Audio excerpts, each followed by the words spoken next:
be before you again, and hope you can excuse my getting out.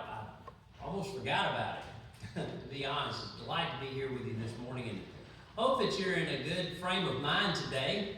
Tickled to death to have one of my former students, and I have students in here that I've taught before, mentioned some of the others, but I've got Jacob with me today, and I was tickled to have him, his girlfriend, and Matthew with us this morning. It's always good that I've got students that are able to come and desire to do that. It goes back a long ways. These kids grow up in a hurry, and so it's really good to see that. You know, as think about growing up, you know, if you can reflect back for just a moment, or if you think about interacting with somebody that's 5 or 6 years old, there is without a doubt, something that always comes up with most of them. I'll say certainly most of them. They always want to know why. They do. They want to know why about everything. And it's good for them to be inquisitive because then they learn things. I hope you'll follow along with your scriptural outline sheets today. We've got a front and a back there that you can follow. We're going to be looking at several passages as we go through this study together and think about how children are as they ask questions. And as we consider that, we look to and begin our thoughts this morning going back to the book of Genesis in chapter 50. We know in this story, Joseph had been sold into slavery into Egypt by his brothers. Now, that's some brother hatred there. That's carrying it to a new level. He later becomes, after a long sequence of events, a lot of things transpire, but he becomes governor and he has the power really to take the lives of his brother who had done him about as much harm besides for killing him than you could ever do. But he forgives them. And in Genesis chapter 50 and verse 20, Joseph's speaking here to his brothers, and they're afraid that he's going to put them to death or make them prisoners or whatever he wanted to do, because they knew the power that he had at that point. But this is what Joseph says. He says, "But as for you, you thought evil against me." You thought evil against me, but God meant it for good, to bring to pass as it is this day to save many people alive. What a wonderful thing that came about as a result of Joseph going into slavery. They meant it for evil. They wanted to do away with their brother because of the favoritism that they saw from his father. And as a result of that, many people were saved. You know, human actions cannot thwart God's plans. They cannot forego what God has in intention, because what God wants to happen will happen. And we have to recognize that. Instead, God uses difficult situations to bring about an ultimate good. Salvation being the primary example of that. Specifically referring here to Joseph's role in feeding many people as a result during a famine, but what they thought of as evil saved them all. And everything is different after that. The mindset, the view of God changed after that. Fast forward to a time into the future with regard to the children of Israel. And in Deuteronomy chapter 28 and verse 1 there, we see that the conditions of Israel at this time, they're about to go into the promised land, is toward the end of that time for them as they're moving about. Now this is what God tells them. He says, if you will faithfully obey the voice of your Lord, being careful to do all his commandments that I have commanded you today, the Lord your God will set you on high above all nations on the earth. And that's the promise that they received. So they're in a different place, and they were pointed out as God's people. We all know the children of Israel were God's people. But here we're God's people. Of that there is no question. We're in the family of God. But there are some conditions with that. Look at Deuteronomy chapter 28 again, and we'll look at several passages out of that. 28 verse 15, "But if you will not obey the voice of the Lord your God, or be careful to do all of his commandments and his statutes that I command you today," here's the warning, "all these curses shall come upon you and overtake you." So there they are. Now, God's promise is here that they're not going to understand everything that transpires in their life. Now, I know that's not earth-shattering to anyone, but we're not going to always understand things. When we're young, we want to understand everything. When we're older, Carl, we recognize how much we don't know. And that's a fact. In verses 3 and 4 of Deuteronomy 29, he says, the great trials that your eyes saw and the signs of those great wonders, but to this day, the Lord has not given you, look what it says, a heart to understand, or eyes to see, or ears to hear. Again, we're not going to understand anything. He gives them another warning in verses 18 and 19.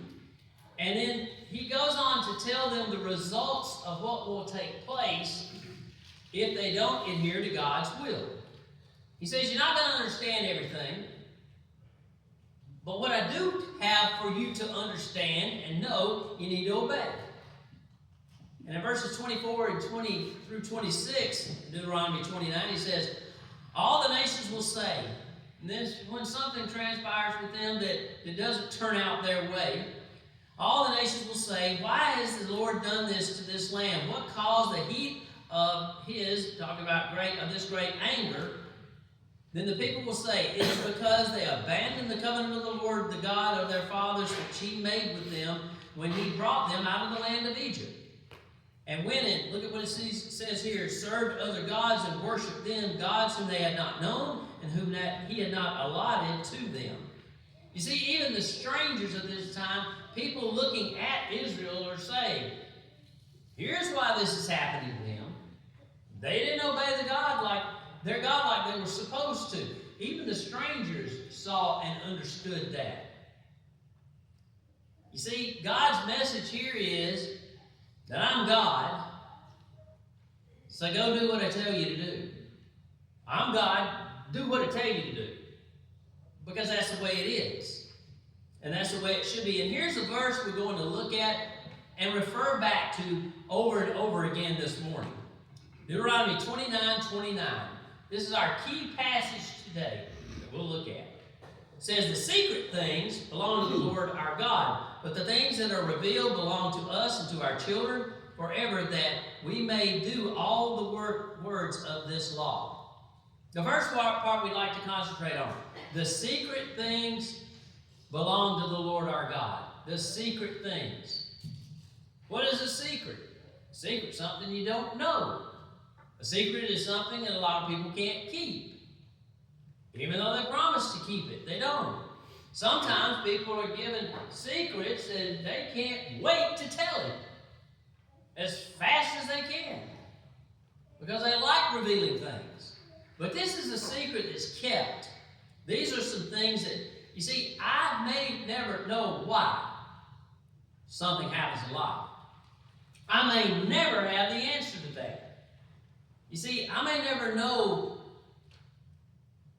or be able to explain or comprehend what I see, or what I hear, or what I feel.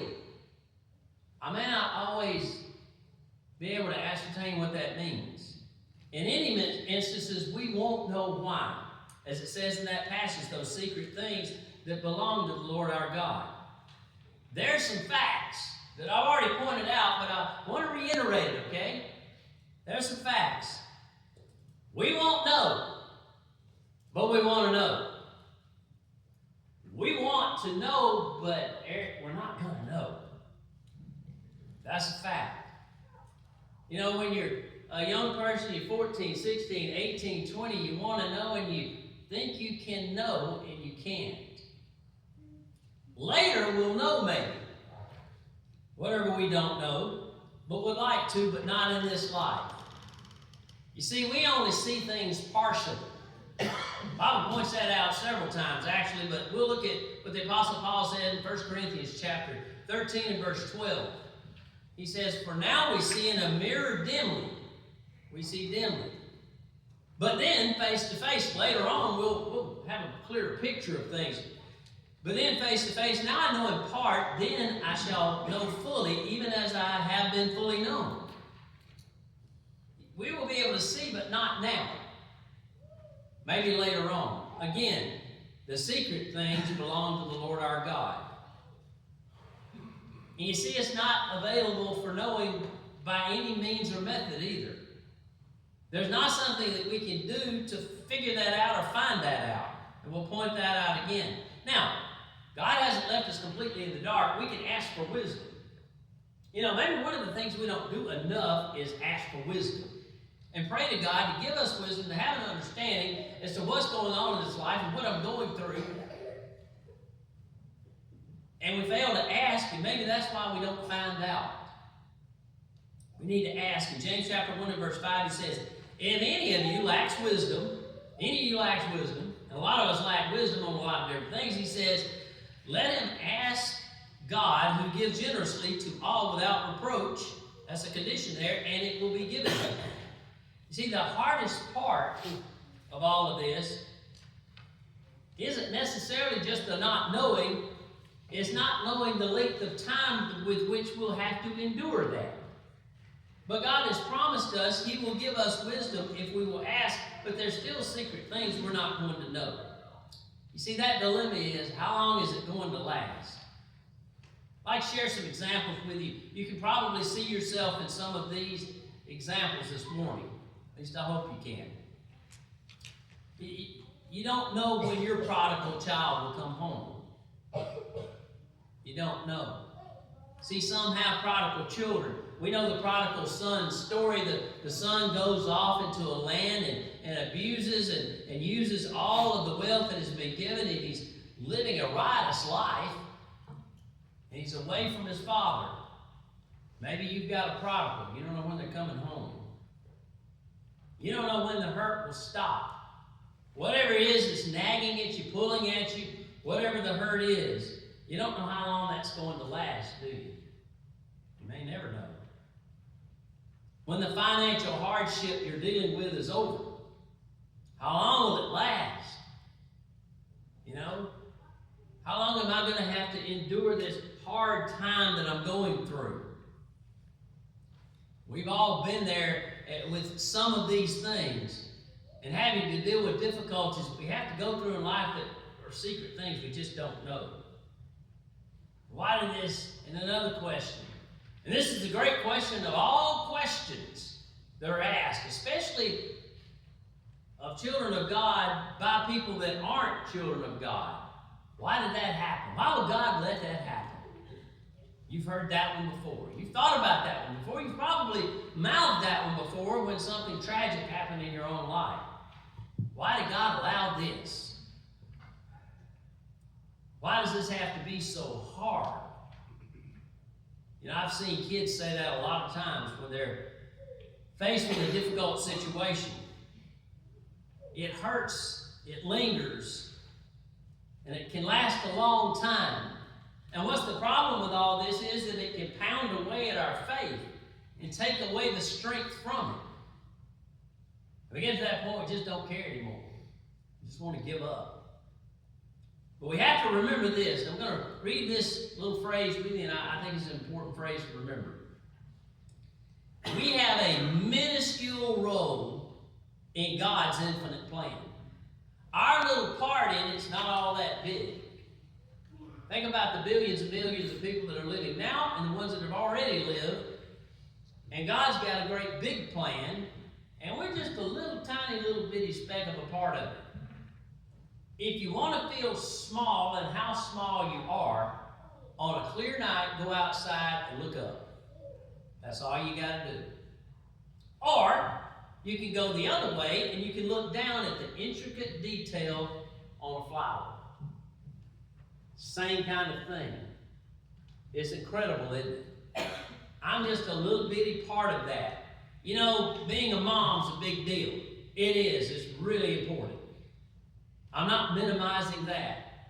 But we get so focused on what we're doing and now in the moment. It's a good thing to be a dedicated mom. I'm not saying that. Just saying that we think our problem is the most important thing in the world in God's great scheme, and it's not necessarily. What about being a dad and being a provider and having the concern of taking care of a family and having charge of other people that you're responsible for? That's a big deal to us. But in the great scheme of things, in God's infinite plan, it's not that big of a deal. You see, we tend to stretch out our own importance. Not getting an answer is difficult. And the reason it is because it makes me feel small and insignificant. God's not worried about what's going on with me. And those are thoughts that can come into our heads sometimes. You know, we want to know why. I don't know how many times, Jacob, I heard this. Why we got to learn this? Why we got to learn this? You know? And I have to explain that to kids. Brent's in the military. Why do I have to wear my hair like this? I bet if you ask a drill sergeant, you won't ask that question once. I bet you that. Now, I'm going to give you some deep, graduate level response to that child as to why they got to learn it now. You listen? This is my response. Because I said so. Okay? Because I said so. And I'm older and wiser than you are. This will be good for you. Okay? Jackson education, that ain't a bad answer, to be honest. It works. You know, God's like that too. Why? Because I said so. Because of who He is, because I said so. Remember, our role's little. Not knowing makes us feel small and forgotten sometimes. Now we're going to go to a biblical character that we all pops into our mind if we know anything about the Bible, of somebody that suffered greatly back in the Old Testament. Who am I going to? Job. Job, God had allowed Satan to take away his family, his finances, and his health. And he's got a question, Brother Roy. In Job chapter 3 and verse 11, he said, "Why did I not die at birth, come out from the womb and expire?" That's pretty clear, straightforward. Why didn't I just go ahead and die? He's sitting there, he's scraping boils on his skin because he was in a miserable state, and he said, "Why was I even born? Wasn't I just born and expire immediately?" He asked great questions. And he talks a lot, and his friends talk a lot. But ultimately, when God starts talking, guess what? Job shuts up. And there's listening at that point. I'm going to share this with you too. Persistent demands. Now, this is when we're in that state, when we're asking why. Persistent demands to understand why. Whatever it is, why, leads to an elevation of ourselves, and it diminishes a God, the one that knows. When we elevate ourselves and demand a know of why, it diminishes God. And there's some of those things in life that we just have to accept. Some scenarios I'll give you as examples. People wanting to know why. Here's an example. Somebody at work, we'll say his name's Joe. Joe doesn't work here anymore. Why does Joe not work here anymore? Well, he had some tests. It doesn't look good. We don't know when he's going to be back. And the question follows, why? What about this one? There's been an accident. I heard he was 17. Doesn't look good. Why? What about this one? Dad's not going to live here anymore. Why is Dad not going to live here anymore? Why? See, here is the fact. If we always want to know why, you're going to increase your suffering. You will. And when you get older and more mature, recognizing that God is sovereign, and remembering our verse again in Deuteronomy 29, the secret things belong to the Lord our God. The secret things belong to Him. So why does he keep some secret things? First, to protect us. It's a good thing we don't know everything. Aren't you glad that some things you just don't know? Aren't we better off that we don't know the actual date of our demise or whatever's going to happen? Aren't we better off just being left in the dark on some things? The most cruel thing that God could do, perhaps, is to give you the full picture of those secret things. You know, there's a lot of stuff I don't know. Here we go, Mel. I don't know how to program a key. You know, I've watched it a lot. I've been around it, but I ain't got a clue. I mean, I have no clue of what to do. She does. I don't know how to do a surgery. One of y'all needed an immediate surgery, you better find somebody else in here because it's not John. Okay, that's a bad idea. I haven't been trained. I don't know what to do. And there's so many things we don't know in life. And when you get older, you figure out just a whole lot. I wish I knew as much as I thought I knew when I was 17. And I'd be a lot smarter than the man standing before you right now. You see, about these secret things, you can't try harder to get it. You can't figure it out. You can't have enough intellect or enough information to help you in figuring it out. Because Lanier backed me up on this. I know. There's some things you're just not going to know. And you're not going to know why. But God protects us from that. Because we can't handle all of it mentally. Look at Ephesians chapter 3, verse 20. And look at it, it says, when the Apostle Paul, he says, now to him who is able to do far more abundantly than all that we ask or think, according to the power at work within us. He's talking about God. He knows more than we ever knew anyway, so there's no need in even worrying or concerning ourselves with it. His mental state is so far beyond ours, we can't even understand that. He knows what we haven't even thought of.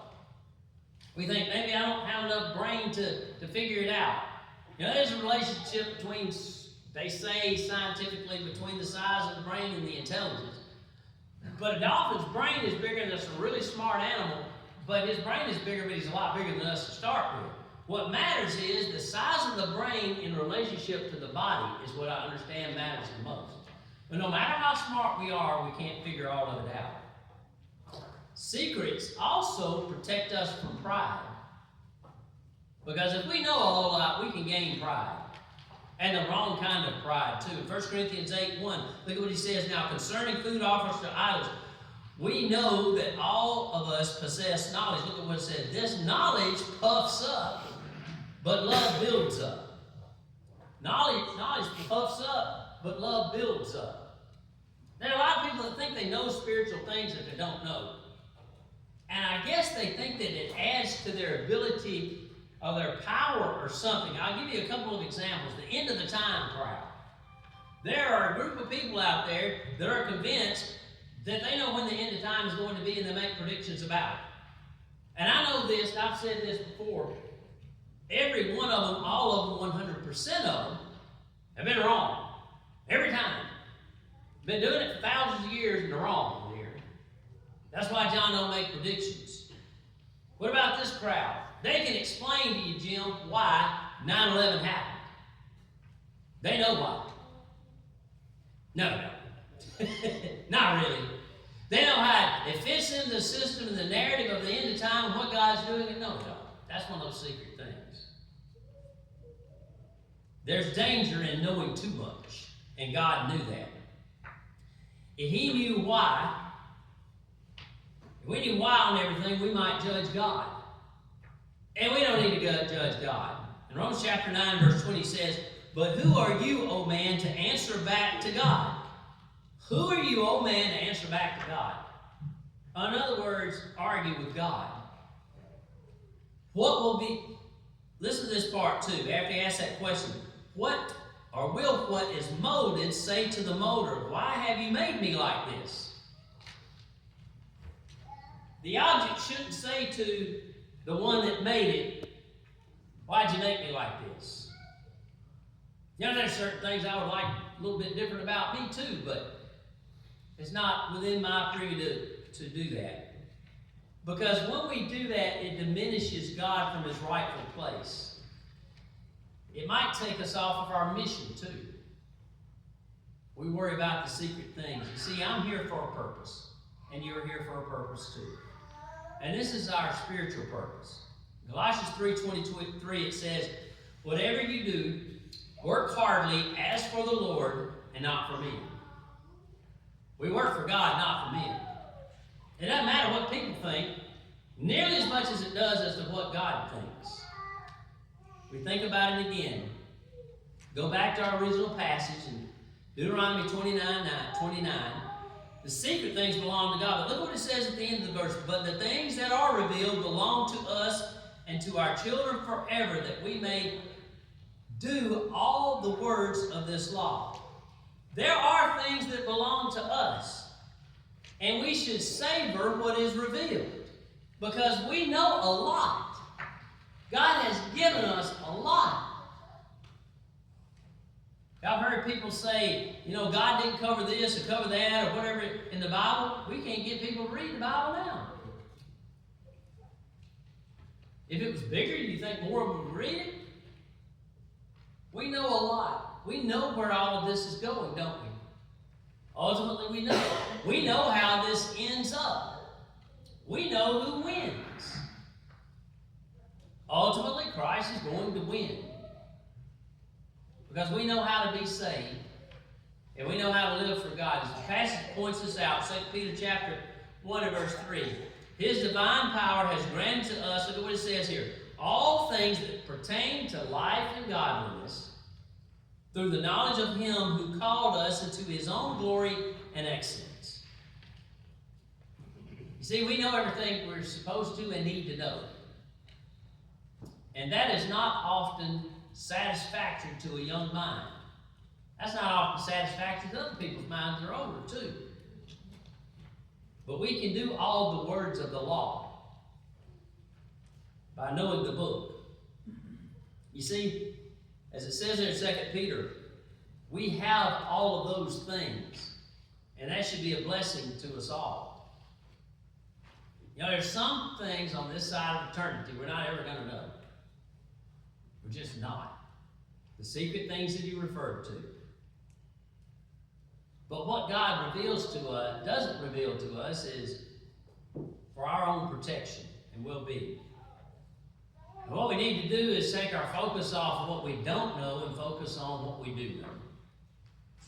You see, we can easily know what it takes to be saved. It's not that hard.